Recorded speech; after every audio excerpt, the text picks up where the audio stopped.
On பண்ணி start பண்றது தெரியாதா? ஆன் பண்ணி ஸ்டார்ட் பண்றோம். ஸ்டார்ட் பண்ண பிறகு நம்ம வாட்டர் லெவல் செட் பண்ணல. இங்க பாருங்க. வாட்டர் லெவல் நம்ம செட் பண்ணல. ப்ரோக்ராம் இதுக்கே போயிடும். ப்ரோக்ராம்ல போயிட்டு என்ன பண்றோம்? பிளாங்கெட்டை செலக்ட் பண்றோம். பிளாங்கெட்டை செலக்ட் பண்ணிட்டு 1 2 3 4 4 நம்பர் ஸ்டார்ட் கொடுக்குறோம். சரி அப்ப 4 நம்பர் சரி நீ செலக்ட் பண்ணலாம் நம்ம இப்ப. சரி சரி அது தெரிஞ்சுட்டேன் இனிமேல். ப்ரோக்ராம் மட்டும் செலக்ட் பண்ணிட்டு ஸ்டார்ட் பண்ணா கொஞ்சம் வாட்டர் லெவல்லாம் செலக்ட் பண்ண தேவையில்லை.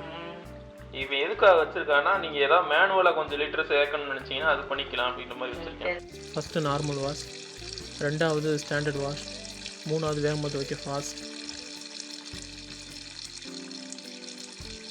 நாலாவது போர்வை துவைக்க பிளாங்கெட், அஞ்சாவது ஊற வச்சு துவைக்க சோக் அண்ட் வாஷ், ஆறாவது துவைக்க மட்டும் வாஷ், ஏழாவது துவைச்சி அலச வாஷ் அண்ட் ரின்ஸ், எட்டாவது அலசி ஸ்பின் பண்ண ரின்ஸ் அண்ட் ஸ்பின், 9வது ஸ்பின் மட்டும் பண்ண, 10வது ஏர் ட்ரைன்னு 1 மணி நேரம் ஸ்பின் ஆகுது.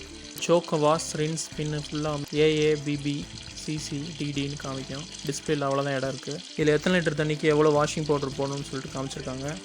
நீங்கள் ப்ரோக்ராம் மட்டும் செலக்ட் பண்ணிவிட்டு ஸ்டார்ட் பட்டன் கொடுத்தா போதும். வாட்டர் லெவல் செட் பண்ண தேவையில்லை. வாஷிங் அப்போ ட்ரேவை மேலே ஓப்பன் பண்ணலாம். ஆனால் ஸ்பின் ஆகும்போது ஓப்பன் ஆனோன்னா எரர் காட்டிட்டு வாஷிங் மிஷின் நின்றோம். கம்ஃபர்ட் மாதிரி எதுவும் ஃபேப்ரிக் கண்டிஷனர் சேர்க்கணுன்னா லாஸ்ட் ரின்ஸ் அப்போ சேருங்க. மேக்ஸிமம் நாங்கள் சூஸ் பண்ணுறது சோக் அண்ட் வாஷ் தான். தண்ணீர் உள்ளே விட்டுட்டு லைட்டாக சுற்றி விட்டுட்டு 20 நிமிஷம் ஊற வச்சுட்டு அதுக்கப்புறம் துவைக்க ஆரம்பிக்கும். வாஷிங் மிஷின் பட்டன் அழுத்துகிற குழந்தை எது இருந்துச்சுன்னா வாஷிங் ப்ரோக்ராமையும் வாட்டர் லெவல் 2 பட்டனையும் சேர்ந்து ஒரு 3 நொடி அமுக்குனா சைல்ட் லாக் ஆயிரும். திருப்பி அந்த 3 பட்டனை சேர்ந்து அமுக்குனா மட்டும்தான் சைல்ட் லாக் ஓப்பன் ஆகும். அதை யூஸ் பண்ணிக்கலாம். வாஷிங் மிஷினுக்கு என்ன மாதிரி டேப் வாங்கலாம்? வாஷிங் மிஷினில் அதிர்வுகளையும் சத்தத்தையும் குறைக்கிறதுக்கு என்ன பண்ணலாம்?